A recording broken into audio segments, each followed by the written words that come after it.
with some special guests that I'm gonna bring on, and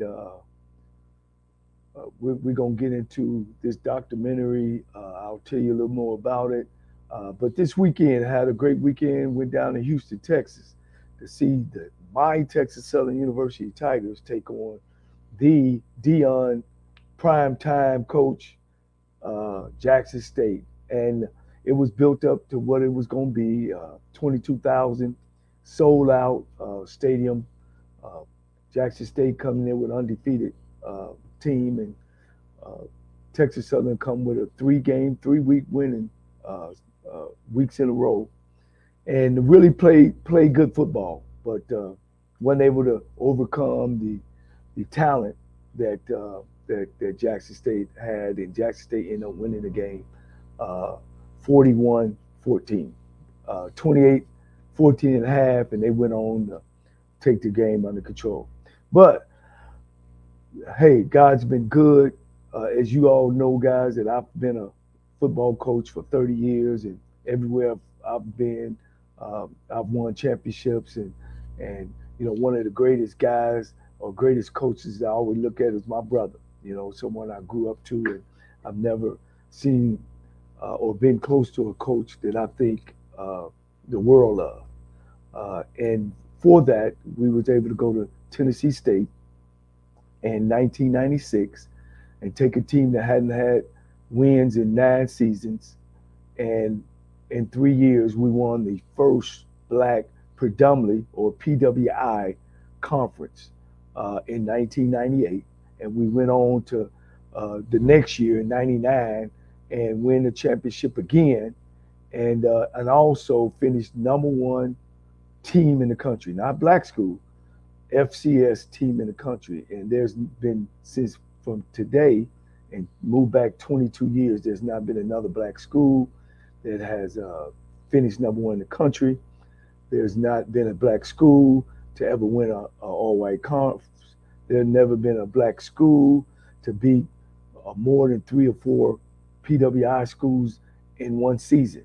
And my brother was the first coach to receive the Eddie Robinson Award.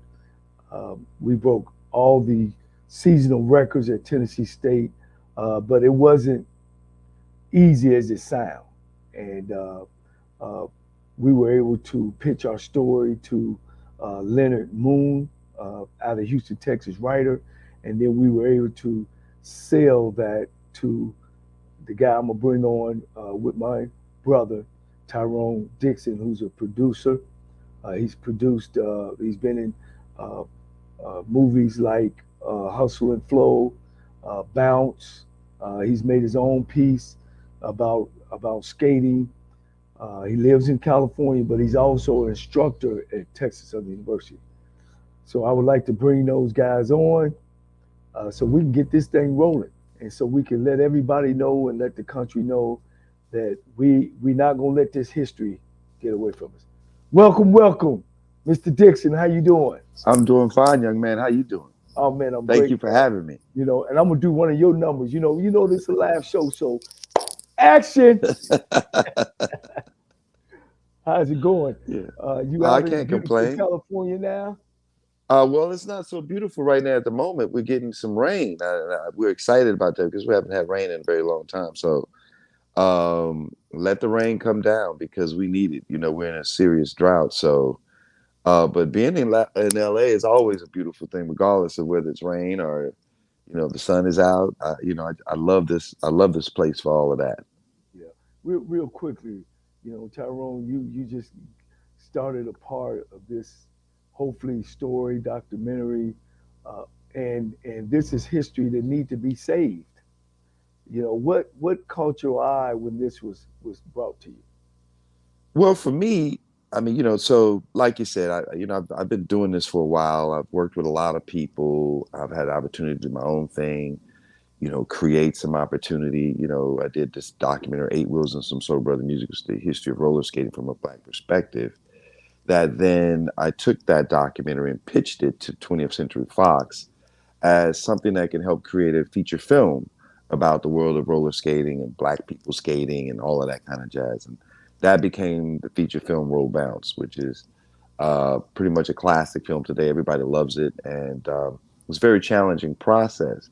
However, what I took from that was that the concept of having something told, a story, a well told story, which is what Eight Wheels was, and then translating that into a feature film. So when you told me your story about you and your brother at Tennessee State, um, I it first of all I'd never heard of it, and that bothered me because it's one of those stories that we all should know and understand that we've been doing things for a very long time, right? You know, I love everything that Deion Sanders is doing, but when I heard your story, I realized he wasn't the first one, and so that really ignited my appreciation for it. But then, when telling a story at this level, you want to be able to check boxes, and I was able to check all the boxes, for your story as it relates to, a setup, inciting incident, subplots, a climax, resolution, and just all of those things that a good story needs to have. You have it, and I think other people have tried to tell your story through the newspaper articles and all of that, but I think it's much bigger than I think it's much bigger than we even think of it at this point. So that's why I came on, and that's what drew my attention because of its rareness. Um, and on top of that, I mean, what makes it even more unique is the fact that it was two brothers who did it together. And it's cold blooded to me. Yeah, we church. If I'm a person watching this documentary and look at, or this show, I should say, I'm sorry, and I'm looking at a producer from out of California, Houston guy. I'm looking at the guy that's part of it. Uh, it's like you said earlier. I mean, we as black folks got to understand that where we come from and to restore the history. I just recently, I should say recently, I found out about the Tulsa bombing probably about 5 years ago, and that Yeah, happened way back. You know what I yeah, mean? yeah, And I keep in my mind, being in the SWAC conference of Eddie Robinson and selling out Yankee Stadium, the Astrodome, everywhere he took his team. yeah, Sort of like what Dion doing. Marino Casem and Archie Gunsling Cooley, who had 66,000 right there in Jackson Stadium Memorial with Willie Totten and the undefeated Alcorn Braves. yeah. And we tend to let that history, and we can't move forward until we understand that history builds the culture, you know. Agreed. And History builds the culture. I love that. yes, You're so yes. right about that. And black folks, in the 60s, they always were together. It's just now that a few of us are getting a couple of dollars here, a couple of career here, and all of a sudden, we think the playing field is level, and not to continue to pull each other up. Agreed. What's your feel? I know you now, and we've been talking every Wednesday, and I know where your heart is. Yeah, I mean, I look. I'm an athlete. I play ball. Just coming from Texas, it feels like that just was a part of the DNA you had to have. You had to be able to do that, and I had a great appreciation for that space. One, two.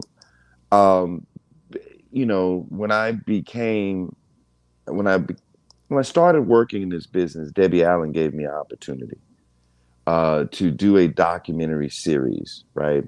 For the We Network. We actually launched that network when it first came out. And it was a show that profiled ordinary women doing extraordinary things.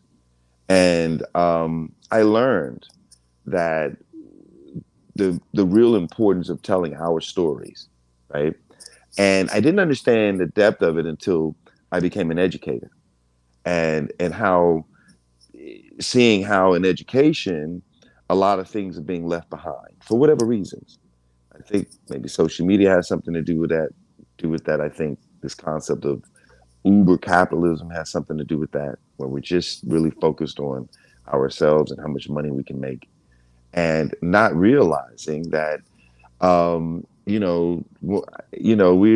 all are going to be ancestors one day, and we need to act accordingly. And so that's one of the things that I heard a poet say, and it stuck with me. And I think that that's what we're doing with this project is we've got to leave it behind, and we've got to take responsibility for doing it. We can't expect anybody else to do it. And in doing that, I have to take responsibility and be accountable for teaching and making sure that we all understand and making you aware of the opportunity. I mean, maybe you would have figured this out sooner or later, but I just think that you and I having a conversation and talking about the value of a documentary, how important those are today, and where they sit in this concept of Black digital humanities. We talked about that. Right. Um, Right. and that's us taking responsibility of documenting our stories and leaving them in a space in which they can be shared. But not only just shared, but maintaining ownership in the process of sharing. Because I believe that's what's important. We've got to own our own stories and own the distribution of them as well. Yeah. Yeah. I want to make sure I give you your flowers. I'm big on that. I don't want to wait and keep things inside. And I'm gonna thank you for your time. And people are watching. They already know who I am. I want them to make sure they know who you are. Let's go back. You're a Houston native.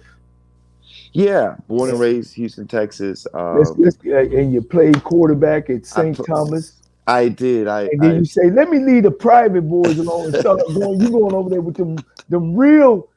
You was back in the '80s with them real boys over there. Yeah, yeah, yeah. State championship boys. I was at Yates in '85, and so we won a championship in '84 at St. Thomas, With the TCIL private boys. 4A. Yeah, and we used to beat up on Fur and Scarborough and Booker T. Washington. I remember running the football. I scored one against Scarborough. I scored three. They were big 5A school. That's I right. scored. That's right. We beat them 21-0. I Okay. scored all the touchdowns from the QB spot. I Okay. enjoyed that. Okay. Yeah. Yeah. It's your time. Yeah, yeah. Get But out. but so then I transferred to Yates, and I went out there and I was like, yo, I can't play ball out here with these cats. They're already stacked. I'm just gonna sit in the stands and root them on and play baseball. Yeah. Yeah. Yeah. Yeah.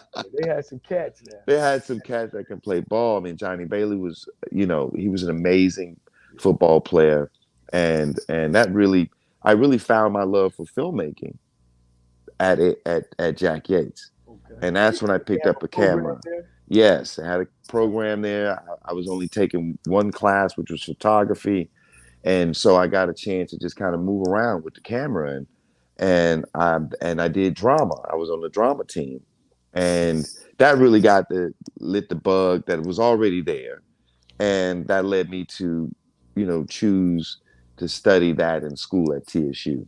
But I Wow. went off to the military for 4 years. I was an air traffic controller in the United States Navy, came back to TSU, finished school in 94, moved to Los Angeles after working on a movie called Jason's Lyric, was my first film.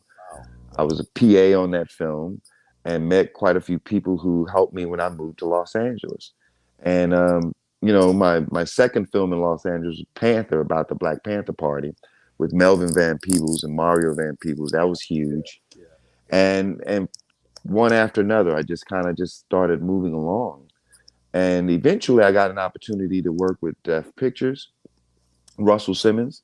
I was a development executive there. We read screenplays and made movies. We did Gridlocked and How to Be a Player. And then I started directing. And then I started directing tons of music videos. And that's what got the eye of Debbie Allen, who hired me to produce and direct a TV series with her. We did 2 seasons of that, and that got me into documentaries. I came out here to make feature films, but then the documentary world is what brought me into a space of actually getting a feature done. Right.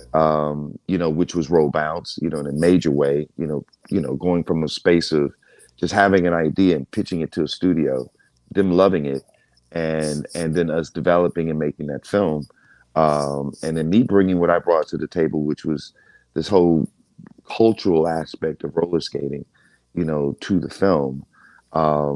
And being a filmmaker made it easier for us to get the thing done.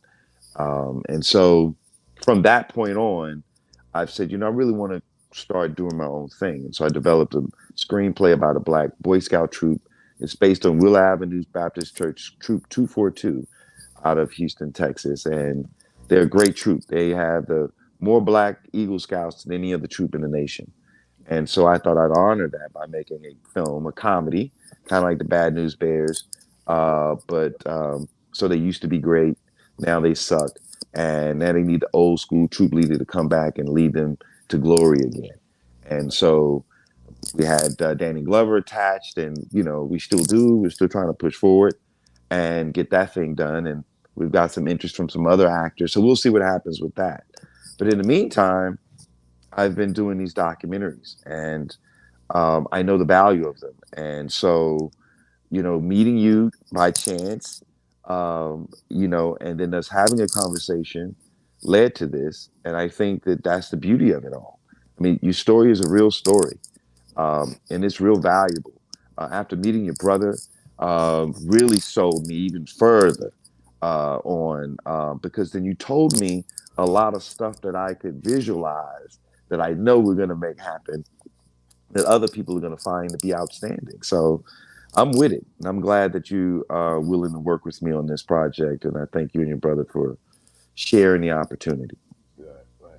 Well, real quick, we got one of our people who like to watch the show. It said to the both of these gentlemen, talk about the correlation between the Cole brothers inheriting a very low graduation rate among football players at Tennessee State in the classroom to the to having 90% graduation rate during our tenure at Tennessee State. Wow. My brother's supposed to be on, but I know that the things that we done there, that's what's important at the end of the day, and that's why it's so important about black colleges graduating black people, black men, black women, and uh, and that's the thing that we made a priority, And even when I took over my programs, that our philosophy that we would tell our kids, look, we could sit here and win 2 or 3 national titles, 4 or 5 national titles. We'll get raises, and then what do you get if you don't get that piece of paper walking across that the stage? That's what it's all about. You know, you got to get that piece of paper so you can make a living and be able to take care of your family. So, yeah, when he went to Tennessee State, they wasn't really graduating football players, and we were able to beat that and at least up to about 94%. Also, when I went to Texas Southern, they called the APR, average percentage rate of kids graduating from the time they went from the ninth grade to a senior. We had never met that threshold, which would have been 90%. And by the time my third year, we were over that 90%. I coached the first team that ever made the APR rating at Texas Southern. So, those are things that you feel good about. And those are things that when you get those calls from those players, of course, we get those calls from those players uh, uh, and it's telling you how, what you meant to their life, and they share their success with you, and a lot of it because is they walked across the stage.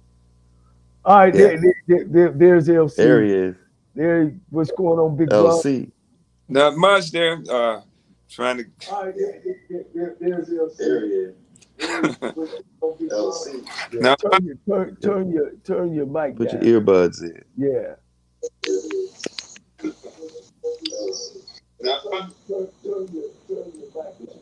is it down now? Yeah. Is, Okay. is it Yeah. down? Yeah. It sounds much better. All right. Yeah. Yeah. Much better. You all right? Over there, at Allen University. Matter of fact, if you're looking at my brother now, you look over to his left side. That is the Eddie Robinson banner when you won the first Eddie Robinson Award for being the coach of the year. I think that was in '98. Yeah, that was Yeah, that's the banner up there on the wall. Uh, man. but the question was, LC, before you got on, was about uh, your 94%. You took Tennessee State players from below average to a 94% graduation rate by the time you left in your fourth year. Yeah, we got there.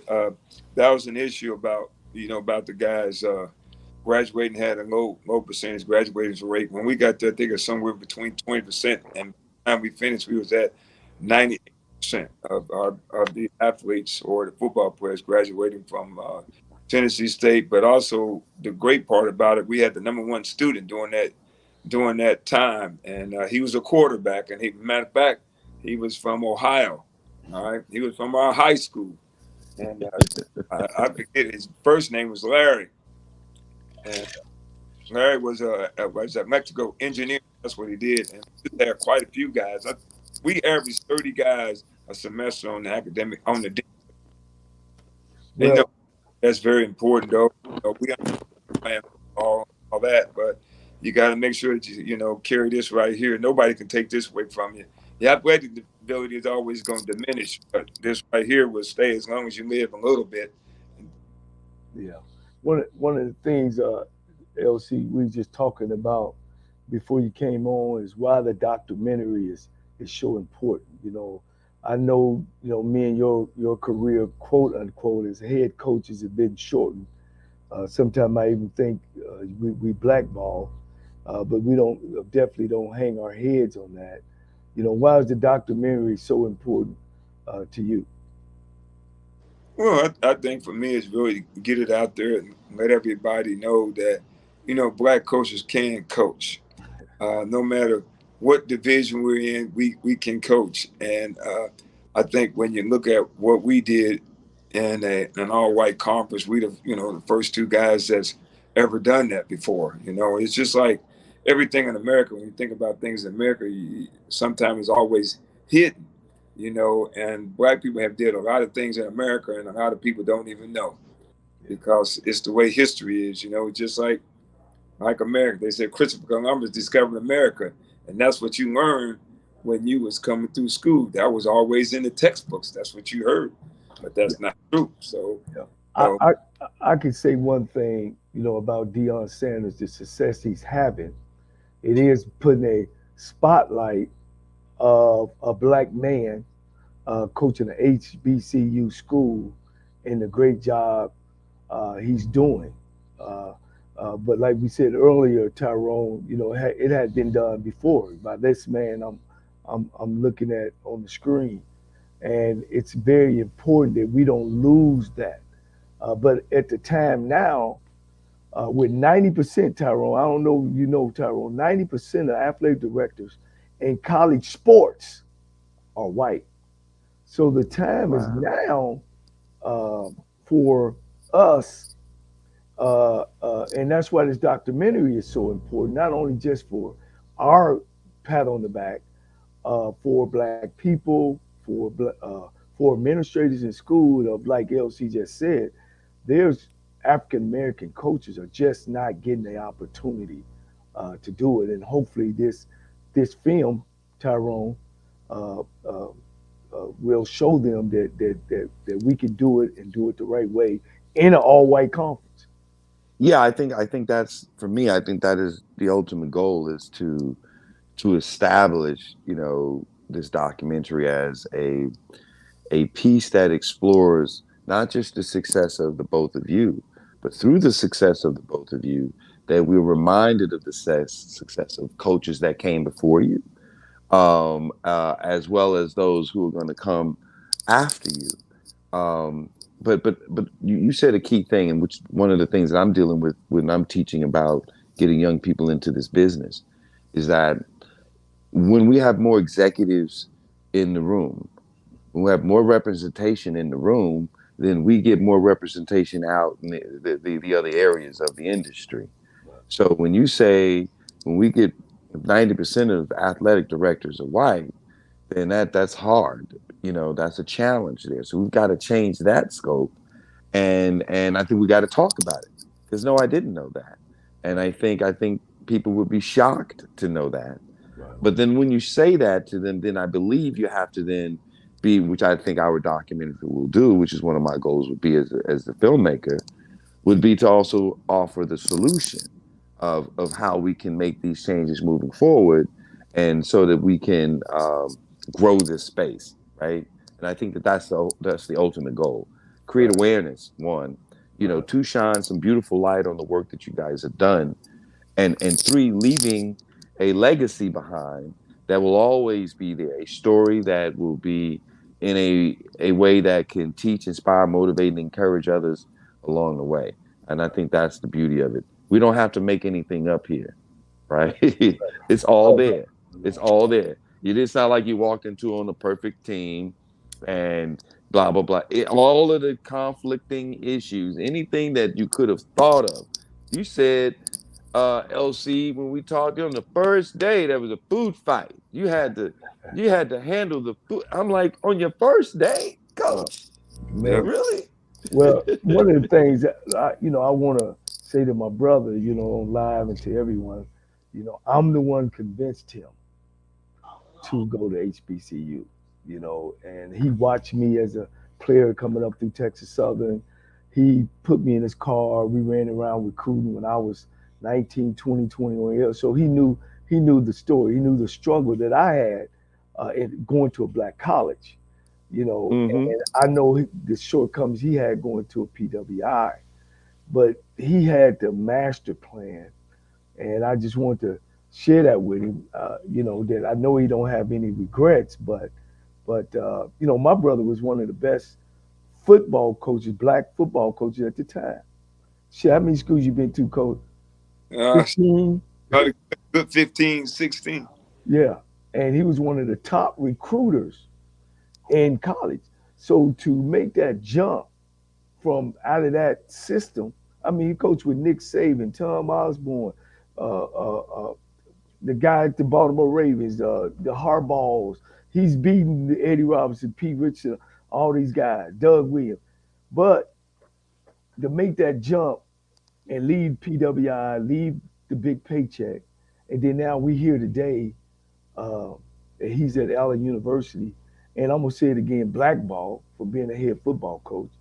Uh, and shame on Tennessee State, and I don't know if that's the right thing to say, that they don't honor and respect him and make him a part of that university. That was the thing we talked about early, Tyrone. Then how can we grow? How can you leave that history alone? And I just want LC, to just, what did that mean to you?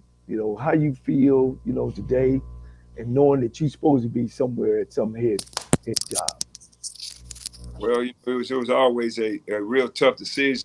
Just say, talking with you, and then I had to make real sure talking with Eddie Robinson, and plus, before I made that decision, I talked to Coach Saban too. He advised me not to make that move. He told me not to make the move, but I just felt like deep in my heart that it was the right move for me to become a head coach. And I can say I've been around a long time and hadn't got that opportunity, and this was an opportunity that I wasn't going to let it pass by. And I just felt like we could turn Tennessee State around just like the other schools that I was at. Yeah, Like, yeah. We turned around Alabama State, Lane College, Texas Southern. right. So what I'm saying is that I was at you know, Cincinnati, Toledo, New Mexico State, Wisconsin, but I'm bringing players to there for the coaches there. So I felt like I could recruit and bring the players to where I'm at and be able to win with those players. And Tennessee State just happened to be the right place, right conference, and everything to do it in that conference to beat the best black schools and beat the best black schools. That's what we did. We did a combination. And that's what's so great about this. We did a combination that nobody ever believed that no black school could beat up the white schools. And we proved that point to them that it can be done. Anything is possible. Yeah, I think Tyrone, I've said it to you before that, what you're doing and doing this. I mean, it's so rewarding to us, that, our hard work and our dedication, and we sacrificed a lot, to sit where we're sitting today, for it not to be appreciated. And again, I can't show you enough about the appreciation. AJ, who's behind the scenes right now, and Leonard Moon, who actually wrote the story. Leonard Moon is a writer out of Houston, who's a very good friend of mine, who wrote the story about, my brother and us, and he actually sent the story out. And overseas, it got a big response overseas, and that had cast me and him to start talking about it 2 or 3 years ago. And of course, I brought it to my brother, and he was all for it. And man, just, I know we ain't there yet, Tyrone, but we on the right road. It's just I follow would the yellow brick road. I would agree with you. Go We're ahead. definitely on the right road, Yeah. and I think timing is everything. And I think, with the idea of, I think again, what the optics are, because of Deion Sanders taking on that position brings light. It's a beacon to all those that came before him, and I think he would want to honor and recognize. And this is one of the ways it can be done. I think with streaming platforms as they are today, it's very competitive. They're looking for content. Not This is not just a sports story. This is a love story. This is a family story. There's a number of reasons why somebody would want to watch this, right? Um, um, there is this action. There is this, competitive thing that's in there, and that rolls underneath all of the layers of the piece. And I think that we are on the right road. We just got to stay on it, and we will, because we're all champions here, and we understand what that means. And I believe that you know you know HBCU Go, ESPN Plus. You know, there are a number of other outlets that would love to see this story be told. And I'm just saying, within the documentary. Remember, as we talked earlier, I said, documentary to feature film. That's kind of my process.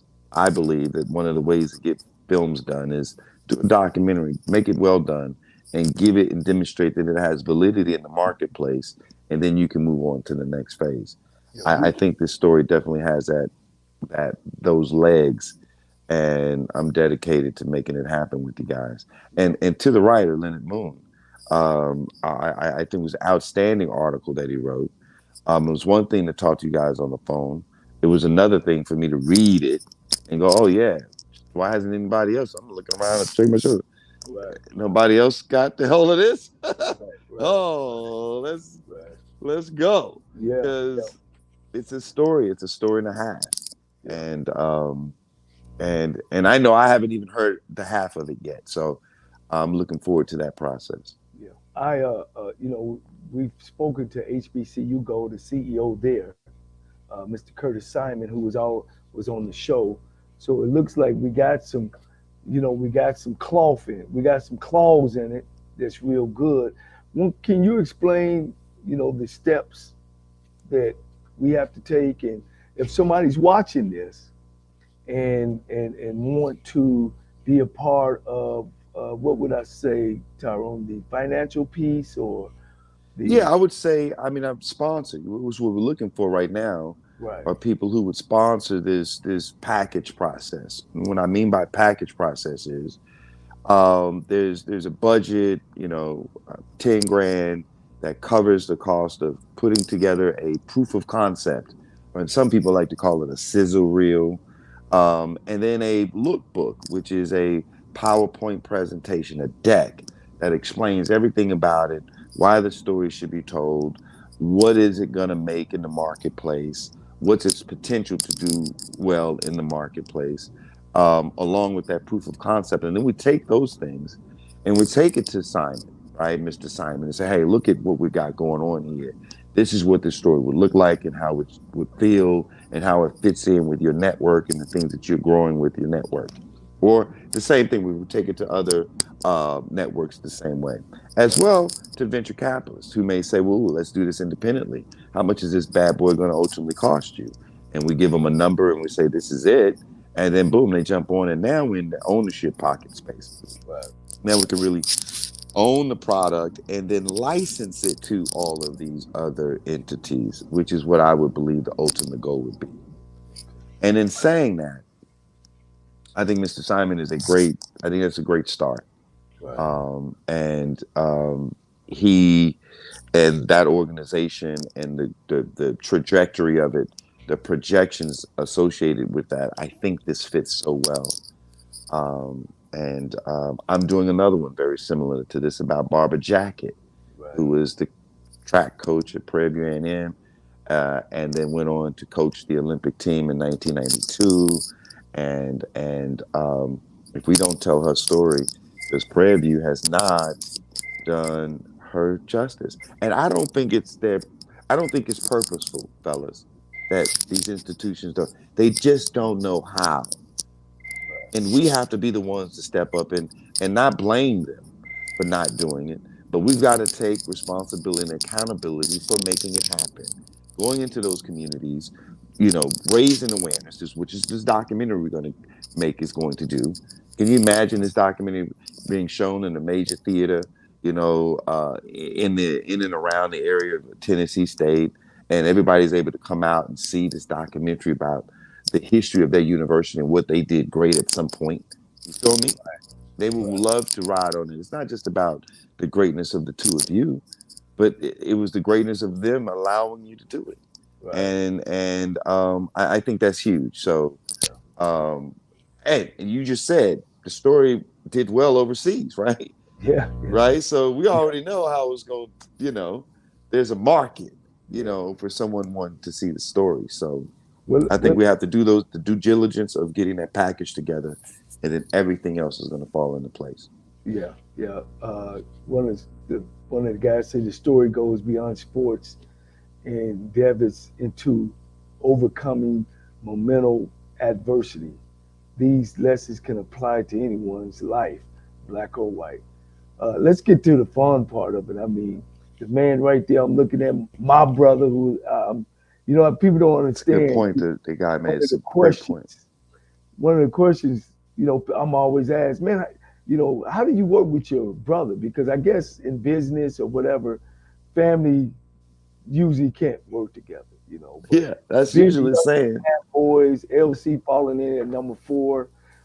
They don't know he used to have me on his, he had to come get me from the elementary school down the street because they had practice that afternoon, put me on the handlebars, and we would ride. And, and my brother was, you talking about 5-star athlete, he was probably 6-star because he was recruited by everybody in the country. Everybody. I had, I know I'm going to go back. Some Woody Hayes in the house, Mo Schinbacker, all these greats. And, can you imagine, me just looking up at my brother and his shoulder pads. And, I mean, Superman didn't have nothing on him. He was the star of the team, and he was dating the best cheerleader ever, but he's married to the greatest woman in the world, Miss Parker, Misty Parker. But go ahead, LC. I know I told that story before you told it. No, hey, I just always had to get, roll out my hands and always take a bow to my parents. I think that's where it all started from. My mother and father, and then, having 8 brothers. And, the fantastic thing that our parents made sure we got along together. There was no fighting or anything like that. And, I always had to say my mother because I would just look at her. Sometimes it was Christmas time and she used to get those candy canes for about that long. And a woman can break up 9 pieces of candy cane and make sure everybody got a piece in their mouth. That's fantastic. She would take a candy bar and chop that up and everybody would get a piece. I mean, it was just it was amazing, that she could do those types of things. I just always just got to take my hat off to my father who, taught us about working and going to church. And, we sit in the church all in the same pew, on the same pew. And funny thing, we used to sit in church on the pew and everything. My father used to put that bowl on our head and cut our hair around like that. And the guys pick at us and they'd be touching us in church, hitting your heads. At the church, we take them out in the back and whoop them up. We Christians in church, but when church is out, we in the back whooping them up. But, that all goes from that. Then being at the boys club, and then, we always followed each other because I had a brother in front of me and had an older brother that really the one that started playing football. And I used to go down to the school and be the manager and do the same thing JC going to tell you. Used to clean the muds off the cleats and do all those things like that. You just kind of followed in that line a little bit there. And it just kind of grew on you a little bit there. And then I think everyone else in line went that way. And then, then when you play football, like I said, in the neighborhood, I had 10 friends. JC had 10 friends. Other had 10 friends. So you had almost, 50-some guys at your house every day. Yeah. And my mother fed them all. So that was, it was just always like that, and seeing your competition was right there in your yard. So when you playing basketball or playing football and everything, everybody's all right there.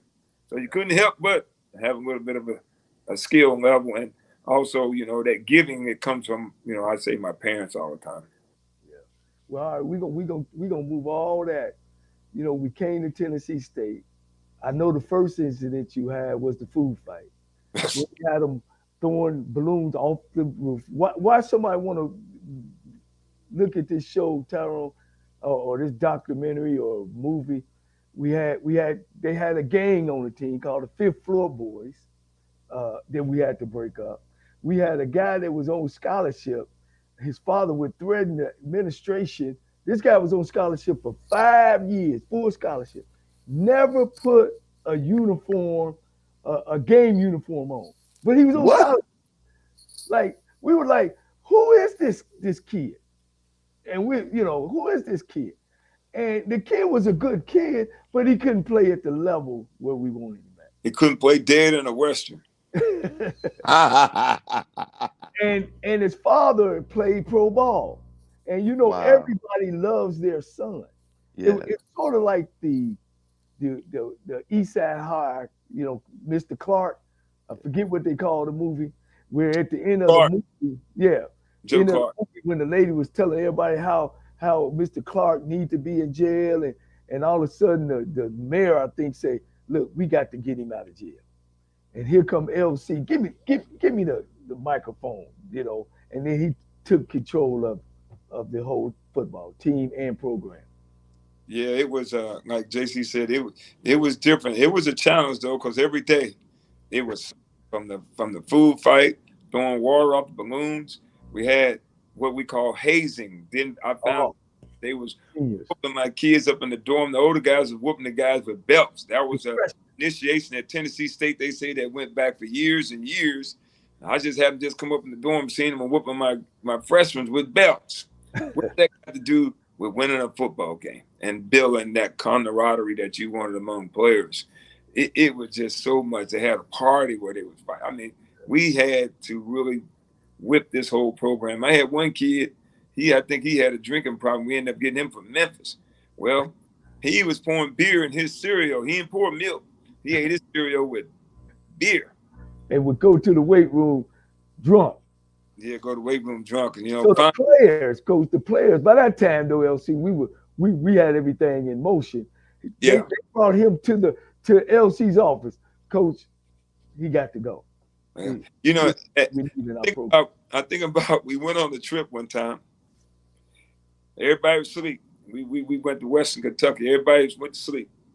Well, two of my oldest brothers, they was coming to town, coming to the game. They came in around about 12:30.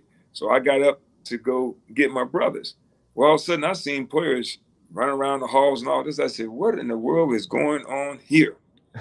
So I turned around and got the coaches up. I said, check every room. Yeah. So started checking every room, found out girls in the room. I mean, at 12 o'clock at night, they got girls. I don't even know how they even got these girls. They had call girls come to the hotel where we were at. It was unbelievable. I mean, this was in our first year. And we ended up suspending about 7 of them, Tyrone. No, I suspended 12 starters and asked me. So when we got back to parents, parents are always gonna call them, why they suspending my son and all that. I said, suspending your son because he could have got me fired, got the university in trouble. So the president calls me up, and I talked to the president. The president asked me, "You sure that you want to do this? You sure that you want to get, suspend these guys?" And I said, "Yeah." I said, "We're gonna suspend these guys." I said, "Because one thing, Mr. President, if something had happened, you would have fired me or fired the coaching staff, saying that we weren't responsible with these kids on the road." So that was very important that we had to suspend them 12 starters. Now we put up a good fight and everything, winning lost the game by a field goal. So those guys who out there just went through a learning trend. So, but everything was a learning trend. It was just like you probably see in a lot of programs that are not winning. They have internal problems, and if you don't solve your internal problems, then you're not going to win. Yeah, a lot, and I just can remember a lot of things that Deion Sanders say today. You said back 20 years ago, and those things kind of upset administrators. Like Deion was like, why are our checks coming in late for our athletes? Well, when you went to Tennessee State, you pretty much said some of the same thing, and not only did you say that, you were able to get them their Pell Grants and their needy funds, and kind of explain that.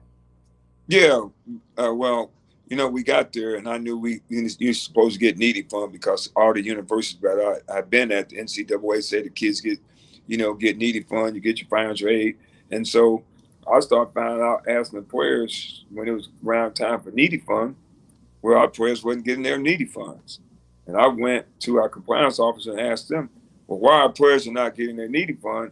And they told me, well, we put all the money into the pot, and just in case if somebody gets sick or something like that, we use the money for that. Well, that was against the NCAA rules. So how can you take my money and give it to another player? That's not the way the rule goes.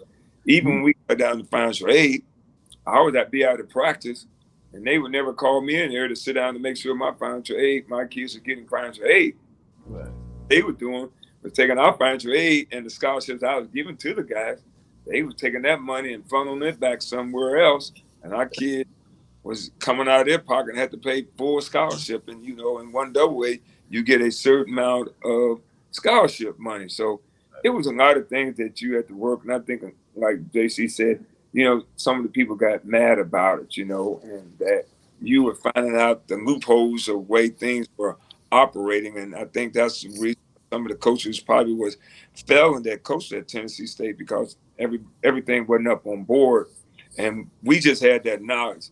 That's why I say that's why we was a great combination, because JC went to black college. I went to white college in Nebraska. So I knew how everything was ran and been through it. He kind of like was going through it when he was at Texas Southern and stuff. I would go there. It would be a Army barracks when I go in his room. I'm thinking it's like two over here, two over here. It's like six guys in one room at TSU. Yeah. Oh, Six players in one room. Now all of them getting charged. The same money. So somebody is keeping some money. Hey, we would go on a road trip, Ty, and we would get back that night or 4 or 5 in the morning for riding the bus.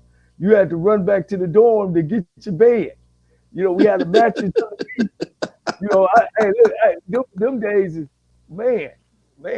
But at Tennessee State, when we got those guys all together, after that second year, we finished 4-7 and 4-6-4, and then we got to that third year, the year.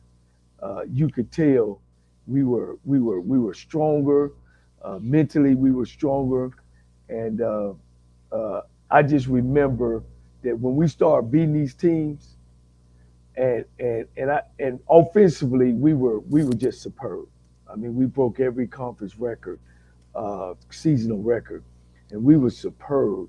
And I just remember when we would walk across the street, and the guys, they wouldn't shake our hand. They would just kind of clap our hand and keep moving. And I knew then that when we started getting 60 and 70 guys staying for the summer, I knew then that we were going to be pretty good. Even our 98 season was kind of tough too, because that's when the Titans came to the town.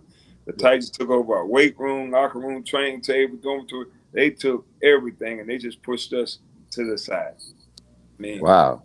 that's Yeah. how they pushed us to the side, and we couldn't even go on our own practice field or anything like that. Vanderbilt and do some things with them over at Vanderbilt, because we really couldn't even use our own facilities because the school, was letting the Titans, take over everything like that. So we had to fight through that. But you know, a lot of times too, I always had to go back to Women of the World, because I think Women of the World, the one that ended up donating, giving me $30,000 a year. As long as I was at Tennessee State, this guy provided funds to our school, and I went to school with his daughter and his son-in-law.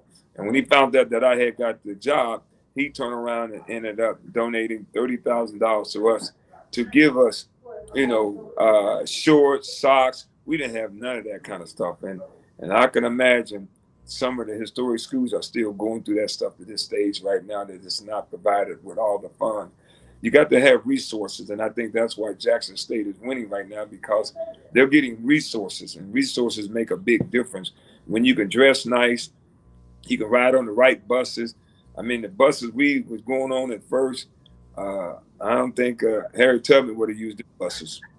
But when you go to the hotel, you got 4 or 5 guys in one room. So that's the changeover that need to be changed. And that's what I say. What Dion's doing over there, he's giving those guys first class, and that's why he's getting first class athletes. If you want to win and have first class, then you got to treat them guys like that, and you'll get the results from it. Right. Right. Well, yeah, I And one mean, it was just times and racing car. yeah. So, those are all, some of the stories. Of course, me and LC had some intimate stories, that we actually shared together of, that we hadn't really talked about, or just putting the team together and working through personnel, and game time situations, Middle Tennessee State, that we end up, losing the game by 1 point, and so it was a great time. Uh, you know, Tyrone, again, you taking on this project for us. Uh, we want to thank you. I know we still at the early stages. Some of your last remarks of where we going from here, why this project should be supported, and it's being supported, but you always need a little bit more. Yeah, I would say, I mean, I think, the audience have gotten a taste of what we would be exploring with the documentary. And for me, it's also very visual. I mean, I can see everything that you're saying. I can feel everything that you're saying. And, it would be our job to collectively pull the images and all of that stuff together to make this story work. But I think it's a no-brainer for anyone who believes in a really good story that's not just about sports. It's about overcoming adversity, like one of the listeners was saying, one of the viewers was saying. I think that it's a love story. I think it's a family story. And I think that when we support these types of projects, we get an opportunity to see something great, see something magical happen, especially within the industry. There's a lot of stuff that people want to do, but this type of stuff, right? That's real, that's authentic, that has legs, that can go into this transmedia space where you can take the same story, you can write a book about it, make a movie about it. There's a whole thing. I think that's the thing, and I think for those who are supporting it, continue to support. And for those of you who are considering, we need sponsors to get it to the next level. And when we get it to the next level, it's going to be a slam dunk. Like I said, I'm looking at 3 champions on this call, and I think when you put those ingredients in the pot, you know, you're hard pressed to lose. Yeah, yeah, yeah. I mean, that's well said. I mean, winners, as they always saying, iron sharpens iron.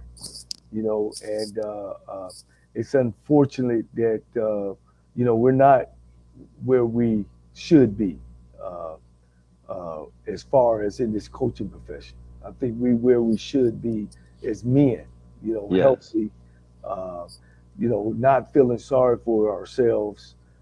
We still have our hands open to a lot of our coaches that have came up underneath us. I mean, we got coaches at Michigan State, Pittsburgh Steelers, University of Arkansas, head coaches, bunches of high school coaches who have either coached under LC or coached under me or either played for LC or played for me. It's important to have a winning ingredient. See, Coach Harbaugh at the Baltimore Ravens, he had that. He has that winning ingredient, and he had got that from his father because his father was a winner, and all he's done was take that ingredient with him wherever he's been. And unfortunate for black coaches, we can't do that. We try to do that, but we're not around long enough, and we're not given those major opportunities to do so.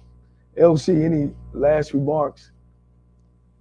Yeah, I just, want people to know that, hey, stick to the story and you hear the story because you're going to hear a lot of odd stuff that people talk about that's very irrelevant to this story, but this story is a true story coming from two of the people who was right there, and quite sure we got a lot of players around once we start to get their part, and I think it'll really, all come together.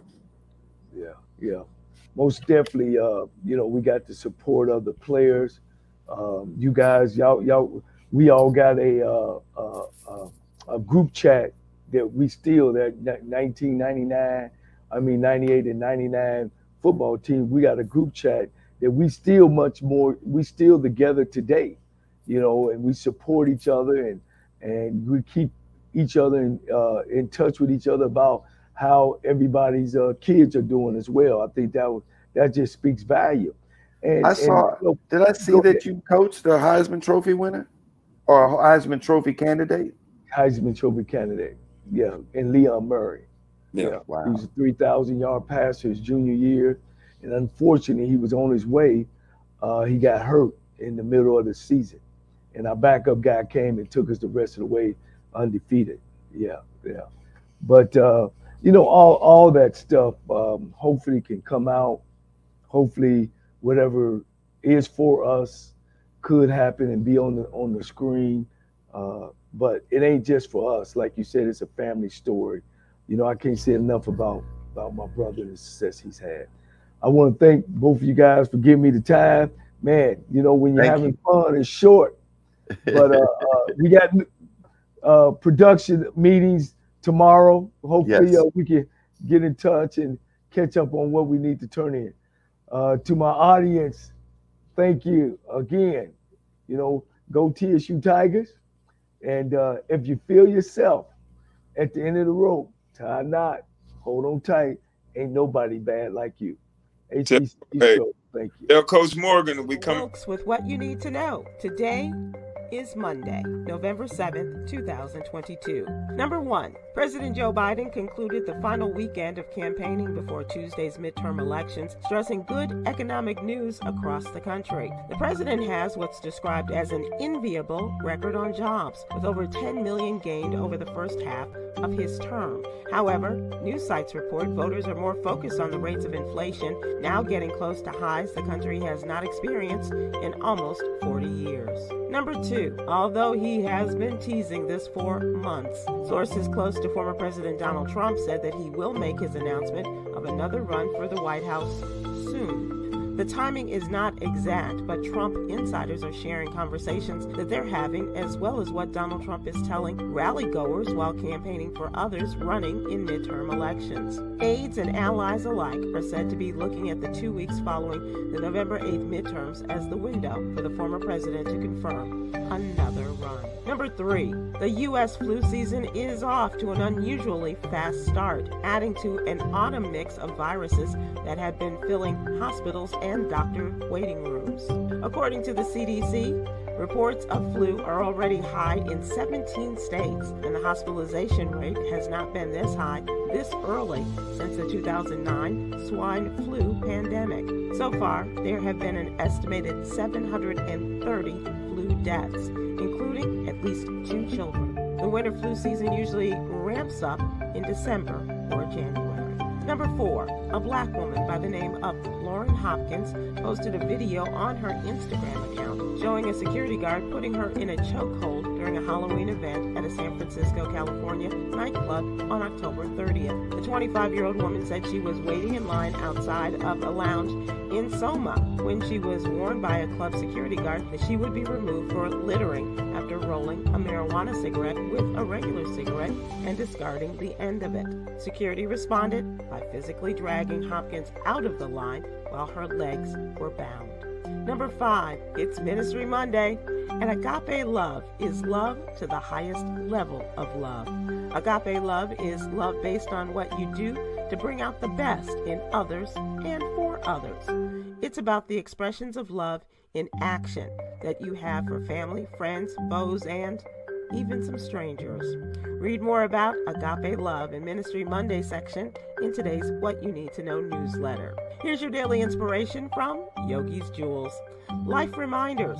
Don't allow others' behavior or words determine your attitude. Join me today on YouTube and Facebook at 7 p.m. Eastern, 6 p.m. Central with the presidents of the Divine Nine as we discuss voter motivation and activation. To subscribe to my free daily newsletter, please visit SybylWilkes.com. Be informed, be empowered.